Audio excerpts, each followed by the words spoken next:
Well, Miss Tennessee is here, and she's going to be talking to us about her experience winning the crown, what her past couple weeks have been like, and what her next goals are. Christine, thanks so much for joining us this morning. Thank you for having me. And now, she may look a little familiar. You may have seen her around the Chattanooga area. She was Miss Chattanooga when she captured the Miss Tennessee crown. So what's it been like to be home? It's felt really good. I feel like I've been living out of a hotel for the last 3 weeks, so it felt really nice to come back home, to see all my friends, but to also figure out where all my stuff is and stop living out of a suitcase for a few minutes. Right. But it just feels really great to be back home. Now talk to me about the experience and what it's been like from not only taking home the Miss Chattanooga title, but to being crowned Miss Tennessee. Being Miss Chattanooga was a really incredible experience. I'd moved here in August for grad school. I'm getting my Master's of Business at UTC, and that's been really incredible. I've just loved being here. I almost came here for undergrad, so I was so excited to have the opportunity. And because of Miss Tennessee, I got to come here. Last year I'd won a $10,000 scholarship. This year to date, I've won more than $47,000 in scholarship to pay for that education. So being Miss Chattanooga and being able to serve in the community I live in was really amazing. And then going to Miss Tennessee and seeing so many friendly faces. This year was a very kind, welcoming, and warm year. I feel like we all bonded as a sisterhood. And I love the outgoing Miss Tennessee, Katie Davis, had given us all these empowered women empower women shirts. And that was kind of the theme of the week. And so it was really incredible, especially after being crowned, which still feels like I was dreaming. I had to wake up and I'm like, is it there? Did it happen? But to be greeted by my Miss Tennessee sisters and know that they are my friends and that this was going to be a lifelong journey for all of us was really amazing. Right, and that's the thing is it's, you know, your service is only just a year, but it does last a lifetime. And you reference the scholarships. Of course, the Miss America organization is the largest scholarship provider for young women. And then also along with that, you have the community service aspect. So you have your personal platform, and you have been so active with that for several years. Tell us a little bit more. Sure. Well, I work with the Alzheimer's Association. I've lost 4 family members to this disease, and that's a very scary reality that lots of children are dealing with. So I'm very excited this year to not only continue my work with the Alzheimer's Association, but to be able to bring my message into schools. Because my grandfather was diagnosed when I was 8, and we didn't have a lot of answers. There was lots of confusion and fear and so much unknown. So I'm really excited to be able to talk to the children of Tennessee about what this means, what they can do. It's not their fault, and that there are resources available, and to be able to provide those for parents and teachers alike.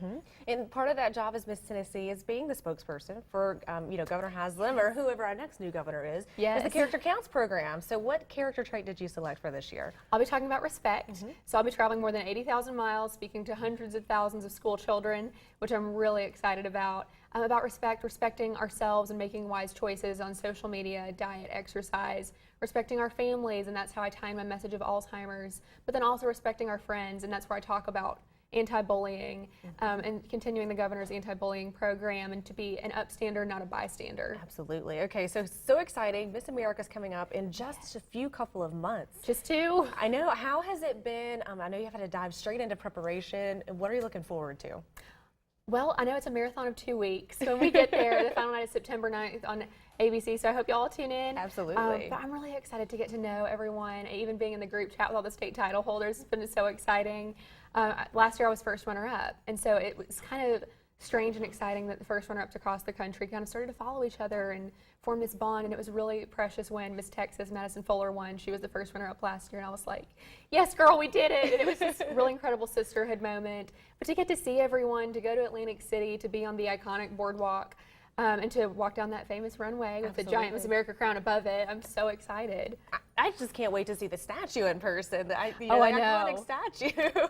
And the one that sings with, I think his name is Bert, and then it starts singing, there she is. It's fantastic. Well, you're a better person than me because I would be bawling my eyes out. So, but we are looking forward to that journey, and it's great that you already have that sisterhood to move forward to, because it still is a very high-level aspect of competition. Do you want to talk briefly just about that? Absolutely.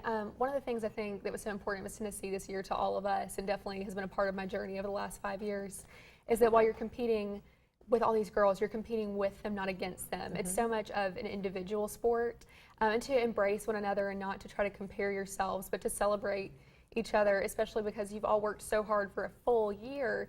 And then when you get to Miss Tennessee or Miss America, to understand that you are going to put that work into play and you are going to compete and be your best, but you can be your best self, and it doesn't matter what anyone else does. But to just celebrate each other's differences and to empower one another, but to compete with and not against. Well, we are so excited to have you represent us, not only at Miss America, but throughout the entire state for the entire year. How can we keep up with you for the year? You can follow me on Instagram, Twitter, or Facebook at Miss America TN. All my handles are the same. And my business manager, if you would like to book me for your school, your opening gallery event, I wouldn't hate going to that, or anything else, you can email my business manager, Gary Briggs, at gb1793@gmail.com.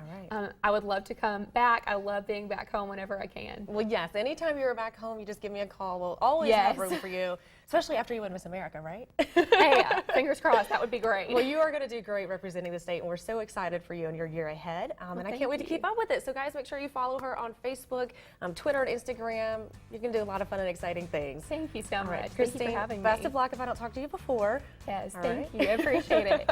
We'll be right back on Let's Chat.